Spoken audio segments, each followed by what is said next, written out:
Buffet ప్లేట్కు సంబంధించిన రా materials single sheet లేదు అంటే డబల్ షీట్ ఫుల్ షీట్ మా దగ్గర అందుబాటులో కలవు.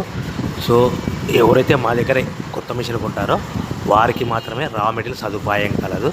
ఇంకా మీకు ఏమైనా వివరాలు తెలుసుకోవాలనుకుంటే స్క్రీన్ మీద కనిపిస్తున్న మొబైల్ నెంబర్ కాల్ చేసి వివరాలు తెలుసుకోవాల్సిందిగా కోరుచున్నాను. ముఖ్య గమనిక: పేపర్ ప్లేట్ బిజినెస్ ప్రారంభించడానికి కావలసిన మిషను, ముడిసరుకు, రా మెటీరియల్ కొనుక్కొని తయారు చేసిన పేపర్ ప్లేట్స్ మీ ఊరిలో సొంతంగా అమ్ముకోవాలి. ఇంకా hydraulic, double die, buffet, full sheet paper plate making machine. ఈ మిషన్ యొక్క ప్రత్యేకత ఏంటంటే ఒకే ఒక లివర్ గేర్, హ్యాండ్ గేర్తో ఫుల్ షీట్ అంటే 2 ప్లేట్లు తయారు చేసే పెద్ద ఫుల్ షీట్ ఒకటే పరబెడితే 2 బఫే ప్లేట్ తయారవుతాయని మీకు అందరికీ తెలియజేస్తున్నాను. ఈ మిషన్ కొనుక్కున్న తర్వాత దీనికి వచ్చే 2 HP మోటార్ని ఇంటి కరెంట్ మీటర్ కాకుండా దీనికి సపరేట్గా commercial category single phase metre fix చేసుకోవడం వల్ల భవిష్యత్తులో మనకి ఎలాంటి ప్రాబ్లమ్స్ ఉండవని మీకు అందరికీ తెలియజేస్తున్నాను. ఈ మిషన్లో కేవలము బఫే ప్లేట్లు